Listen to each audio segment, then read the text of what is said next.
जय हिंद। आइए आज के इस वीडियो में हम लोग बात करेंगे कि बायोलॉजी क्या होता है, बायोलॉजी के कितने पार्ट होते हैं और बायोलॉजी के अंतर्गत हम किन सारी विषयों की चर्चा करते हैं। तो आइए शुरू करते हैं। बायोलॉजी जिसे हम हिंदी में जीव विज्ञान कहते हैं। क्या कहते हैं? जीव विज्ञान।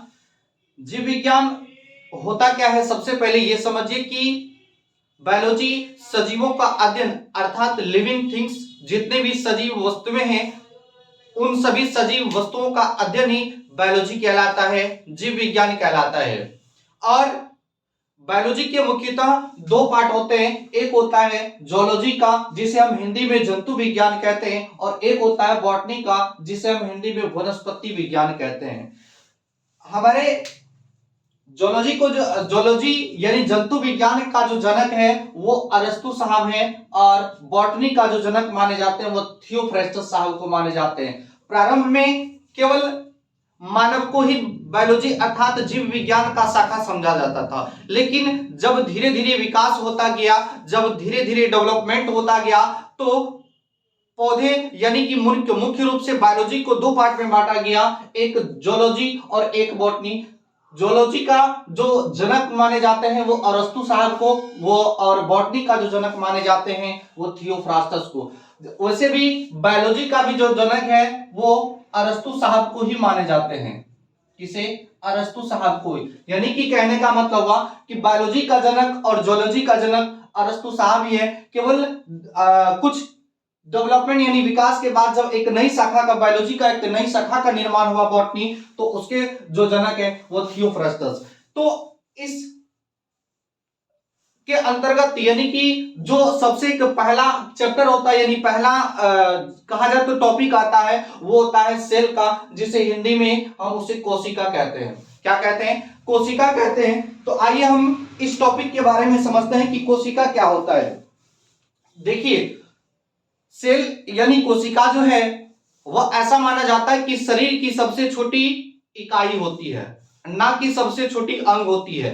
ये कोशिका शरीर का सबसे छोटा अंग नहीं बल्कि एक सबसे छोटी इकाई होती है। तो इसलिए हम यहाँ पे लिखे हैं कि शरीर की सबसे छोटी इकाई क्या होती है? सेल अर्थात कोशिका होता है। और इन सेल का जो खोज हुआ था, यह खोज या अगर कहा जाए तो जनक यानी जो निर्माण किए थे वो रॉबर्ट हुक को माने जाते हैं, और इन्होंने 1665 ईस्वी में सर्वप्रथम सेल की खोज किया था अर्थात कोशिका का खोज किए थे। कितने ईस्वी में? 1665 ईस्वी में। बहुत सारे एग्जाम में डेट पूछे जाते हैं। और उसके बाद जब ये जो कोशिका का खोज हुआ, ये एक मृत कोशिका थी। कौन सी कोशिका था? ये एक मृत कोशिका था। लेकिन कुछ ही दिनों के बाद जीवित कोशिका का निर्माण हुआ, और ये जीवित कोशिका का निर्माण हमारे ल्यूवेनहॉक ने किया। कितने ईस्वी में? 1674 ईस्वी में। कितने ईस्वी में? 1674 ईस्वी में। उसके बाद जो ओवरऑल यानी पूरी दुनिया में जो सबसे छोटी कोशिका है वह सबसे छोटी कोशिका क्या है? माइक्रोप्लाज्मा। क्या है? माइक्रोप्लाज्मा। और सबसे बड़ी कोशिका जो है वह शुतुरमुर्ग का अंडा। इसे हम अपने आसानी से नग्न आंखों से नहीं देख सकते हैं, इसे देखने के लिए हमें माइक्रोस्कोप का प्रयोग किया जाता है, और माइक्रोस्कोप के प्रयोग से ही हम छोटी कोशिका, जो सबसे छोटी कोशिका माइक्रोप्लाज्मा। और एक चीज आप याद रखिए हमेशा कि ये जो छोटी कोशिका है वह पूरे और ओवर द वर्ल्ड यानी पूरी दुनिया में जो सबसे छोटी कोशिका वो है माइक्रोप्लाज्मा, और पूरी दुनिया में जो सबसे बड़ी कोशिका है वो है शुतुरमुर्ग का अंडा। और अगर कहा जाए तो हमारे मानव शरीर के अंदर जो सबसे लंबी कोशिका है, सबसे लंबी कोशिका है वह है तंत्रिका कोशिका, जिसे हम स्नायु कोशिका के नाम से भी जानते हैं। जिसे हम स्नायु कोशिका के नाम से जानते हैं। अब हम ये देखते हैं कि हमारे शरीर के अंदर भी जो सबसे छोटी कोशिका क्या होती है, हमारे शरीर के अंदर सबसे बड़ी कोशिका क्या होती है। तो देखिए, हमारे शरीर के अंदर जो सबसे छोटी कोशिका होता है वह मेल का स्पर्म अर्थात शुक्राणु होता है। क्या होता है? मेल का स्पर्म अर्थात शुक्राणु। और हमारे शरीर के अंदर जो सबसे बड़ी कोशिका होती है वो होती है ओवम अर्थात अंडाणु, यानी मेल का ओवम अंडाणु। और जब सेल की खोज हमारे रॉबर्ट हुक साहब ने 1665 ईस्वी में की है, उसी के कुछ दिन बाद एक कोशिका सिद्धांत दिया, जिसे स्लाइडेन एवं स्वान नामक वैज्ञानिक ने। किसने?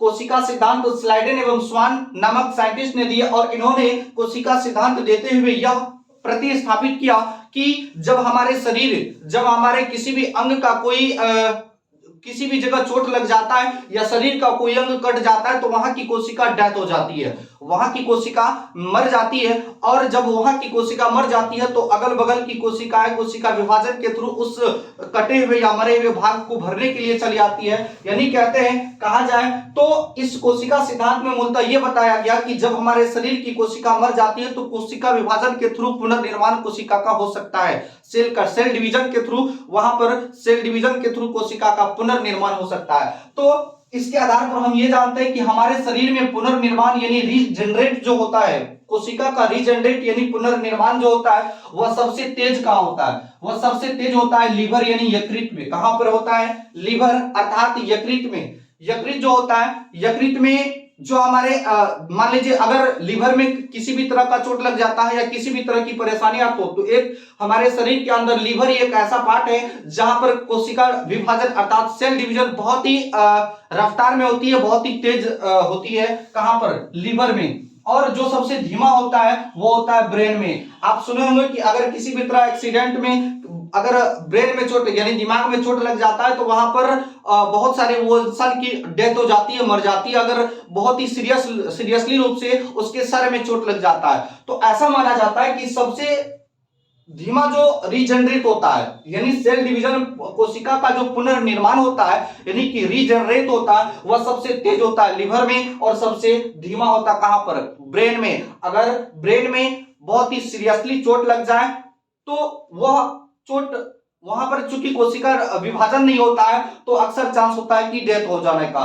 तो आप इस टॉपिक को पूरा समझ पाए। आइए एक बार फिर से रिवीजन करते हैं। जैसे देखिए, पहला टॉपिक है इसका सेल, जिसे हम हिंदी में कोशिका कहते हैं। तो हमारे शरीर की जो सबसे छोटी इकाई होती है, ना कि अंग, वो होती है सेल, उसी को हम सेल कहते हैं। और यह सेल जो है हमारे शरीर की संरचनात्मक एवं क्रियात्मक इकाई होती है। और इस कोशिका का जो सबसे पहले खोज हुआ था वो हमारे रॉबर्ट हुक साहब ने कितने ईस्वी में? 1665 ईस्वी में किए थे। कितने ईस्वी में? 1665 ईस्वी में। और इन्होंने एक मृत कोशिका का खोज किया था, डेथ सेल का खोज किया था। उसके बाद कुछ ही दिनों के बाद एक जीवित कोशिका का खोज किया, किसने? लीeuwenhoek ने। और 1674 ईस्वी में। किसने?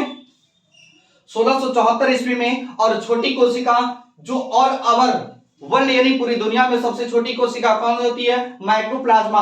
अगर कहा जाए तो सबसे बड़ी कोशिका जो होती है पूरे वर्ल्ड में, पूरी दुनिया में, वो होता है शुतुरमुर्ग का अंडा। और हमारे शरीर के अंदर जो सबसे लंबी कोशिका होती है वो होती है तंत्रिका कोशिका, जिसे हम स्नायु कोशिका के नाम से जानते हैं। और छोटी कोशिका अर्थात हमारे शरीर के अंदर जो सबसे छोटी कोशिका होती है वो मेल का स्पर्म, और जो हमारे शरीर के अंदर सबसे बड़ी कोशिका होती है वो फीमेल का फीमेल का ओवम यानी अंडाणु। और कोशिका सिद्धांत जो दिए थे हमारे स्लाइडेन एवं स्वान, अर्थात कहा जाए तो इन्होंने ही कोशिका सिद्धांत दिया। और इन्होंने कोशिका सिद्धांत के आधार पर यह बताया कि हमारे शरीर के अंदर सेल डिवीजन के थ्रू वहां की कोशिका पुनर्रीजनरेट कर सकती है जहां पर किसी भी अंग नष्ट हो जाता है या कहीं पे अन्य कोई समस्या आती है।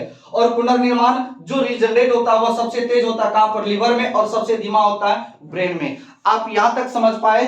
और इससे आगे जो है ये कोशिका, इस कोशिका के अंदर देखिए सबसे पहले कोशिका जो स्ट्रक्चर होता है वो स्ट्रक्चर इस प्रकार का होता है। आप इससे अगर जूम कीजिएगा तो इस प्रकार का स्ट्रक्चर होता है। और ये वैसे दिखाई नहीं देता। अगर आप इसे माइक्रोस्कोप से देखेंगे तो ये इतना बड़ा, हमें समझने के लिए इतना बड़ा बना है, लेकिन एक्चुअल में इतना बड़ा होता नहीं है। और ये मान लीजिए एक कोशिका है, ये क्या है? एक कोशिका है। और इसके अंदर बहुत सारे अंग पाए जाते हैं, बहुत सारे ऑर्गन्स पाए जाते हैं, जैसे माइटोकॉन्ड्रिया, राइबोसोम, गोल्गी बॉडी। तो ये सारी अंग के बारे में हम अगले वीडियो में चर्चा करेंगे। आशा है कि आप इस पूरे टॉपिक को समझ पाए होंगे। तो आज का वीडियो यहीं तक रहने देते हैं, मिलेंगे नेक्स्ट वीडियो में, तब तक के लिए जय हिंद।